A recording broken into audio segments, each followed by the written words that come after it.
Tejvarta news network 24/7 Tejvarta news network हमेशा सच के साथ।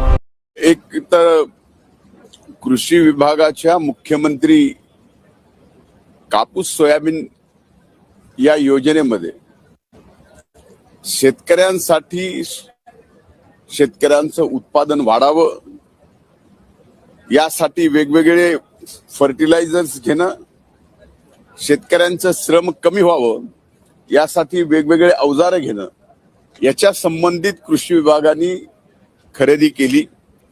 ती खरेदी अतिशय नियमाला धरून केलेली खरेदी, पण सरकारने ही खरेदी करत असताना सगळे नियम पाळले तरी सुद्धा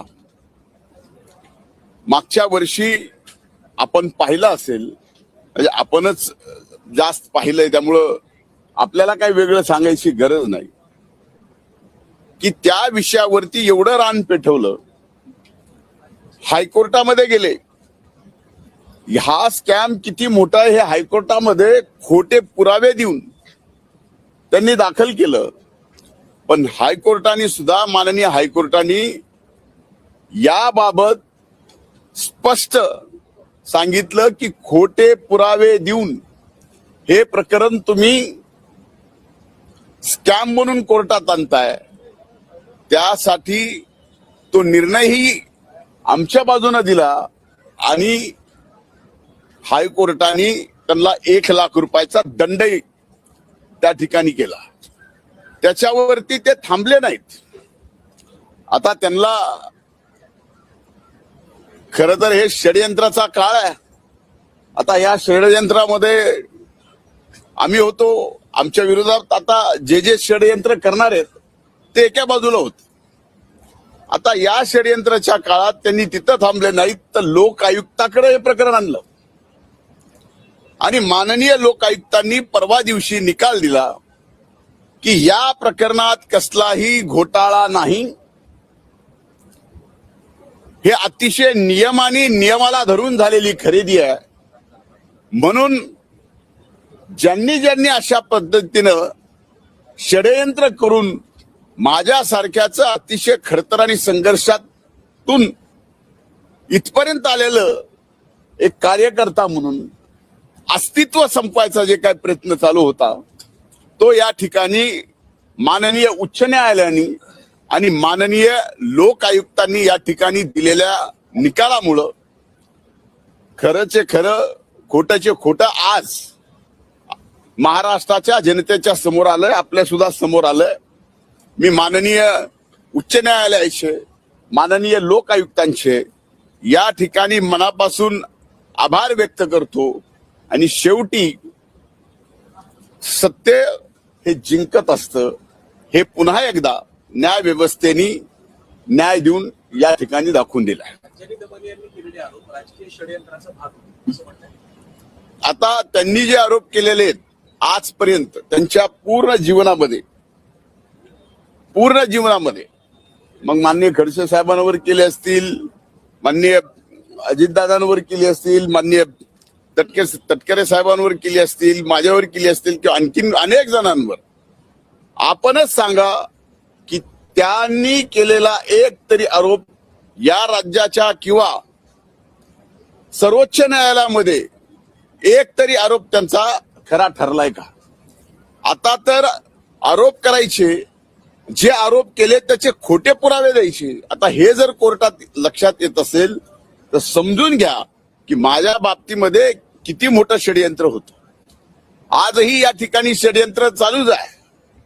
षडयंत्र बंद झालेला अशातला भाग नाही, पण हा काळ असतो, हा काळ षडयंत्राचा आहे। त्यामुळे या षडयंत्राच्या काळात आम्ही अतिशय संयमाने न्याय व्यवस्था जी न्याय देईल ते मान्य करायचा आणि न्याय व्यवस्थेने या ठिकाणी आम्हाला न्याय दिलाय त्याचा नक्कीच समाधान आहे आणि न्याय व्यवस्थेचे आभार मानतो। एक आता दावा कुणावर ठोठवावा हा सगळ्यात मोठा प्रश्न आहे। एकाने आरोप केला, तो आरोप किती वेळ दाखवावा, ज्यांनी केला त्याच्यावरती ज्यांनी दाखवावा तो किती वेळ दाखवावा, मीडिया म्हणून त्या आरोपाची तपासणी सुद्धा जर्नलिझम मध्ये आपण करणं हे आवश्यक असावं असा माझं मत आहे. कदाचित ते चुकीचं असेल, पण मला या बाबतीत उच्च न्यायालयाने आणि लोक आयुक्तांनी जो न्याय दिलेला आहे त्याच्यावरती मी समाधानी आहे. आता एक लक्षात घ्या, स्पेसिफिक नाव षडयंत्रात कधीच देता येत नाही आणि ते त्याला व्यक्तीलाही माहित नसतं. फक्त त्याला एवढंच कळत असतं की काहीतरी षडयंत्र आपल्या विरोधात चाललंय आणि एवढं वाईट चाललंय की हा धनंजय मुंडे त्यांना फक्त राजकारणातून संपवायचा नाही तर या पृथ्वी तलावून संपवला पाहिजे. अशा पद्धतीनं आपल्याला आठवत असेल, आपल्यापैकी अनेक जण असेल की ज्या वेळेस मी राज्याचा विरोधी पक्ष नेता होतो, शेतकऱ्यासाठी, शेतमजुरासाठी, शेतकऱ्यांच्या शेतीमालासाठी या सभागृहामध्ये 8-8 दिवस सभागृह चालू दिलं नाही. कर्जमाफीसाठी 8-8 दिवस सभागृह चालू दिलं नाही. नरड्यातून रक्त पडेपर्यंत हाच धनंजय मुंडे विरोधी पक्ष नेता असताना वरच्या सभागृहामध्ये शेतकऱ्यांसाठी लढला, रक्त ओकलं, न्याय मिळवून देण्याचा प्रयत्न केला. असे अनेक प्रसंग आहेत जे सांगता येतील. सलग 8 दिवस विधान परिषदेचा सभागृह मराठा आरक्षण मिळावं म्हणून मी या ठिकाणी 8 दिवस बंद केलं. त्या 8 दिवसात एवढी भाषणं केली की त्यावेळेस सुद्धा आमच्या आताडी सुजली, नरड्यातून रक्त पडलं, पण माघार हटलो नाहीत. अशा पद्धतीची लढाई धनगर समाजाच्या आरक्षणाची सुद्धा या ठिकाणी मी केलेली आहे. त्यामुळं एक कार्यकर्ता ज्यावेळेस सामान्य माणसाचे प्रश्न घेऊन त्याला जी जबाबदारी मिळते त्या जबाबदारीतून सोडवण्याचा प्रयत्न करतो. जबाबदारी बदलली की त्याचं रूप षडयंत्रामध्ये आणायचं आणि त्या षडयंत्रातून असा कार्यकर्ता जो तयार झालेला आहे त्याला पूर्णपणे संपवायचं काम या षडयंत्राच्या माध्यमातून करायचं. या सगळ्या आरोपांमुळे तुमचं राजकीय नुकसान झालं. आता पक्षाकडे पुन्हा मंत्रिपदाची मागणी करणार. हे बघा, मी कुठल्याही गोष्टीची मागणी किंवा मंत्रीपद याच्या कधी आयुष्यात विचार केला नाही. मी कुठलीही महत्वाकांक्षा ठेवून इथपर्यंत आलेलो नाही. जयंत पाटील असं म्हणते की आता दादांची इच्छा होती विलिनीकरणाची, मात्र आता दादाच नाहीये, त्यामुळे विलिनीकरण होणार नाही असं त्यांनी स्पष्ट केलं. आता त्या बाबतीमध्ये मी बोलणं उचित नाही.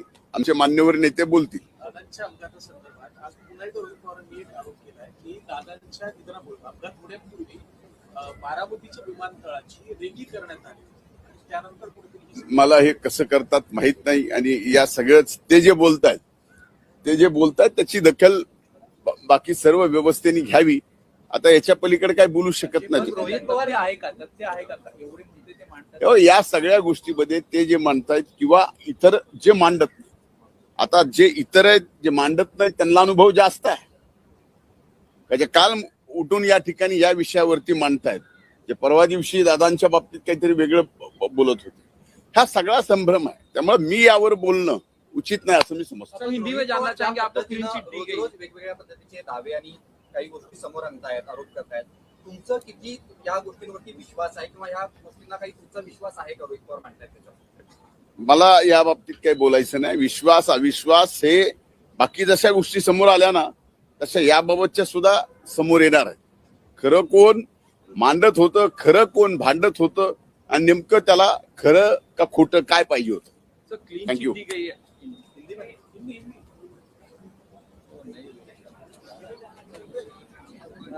हेलो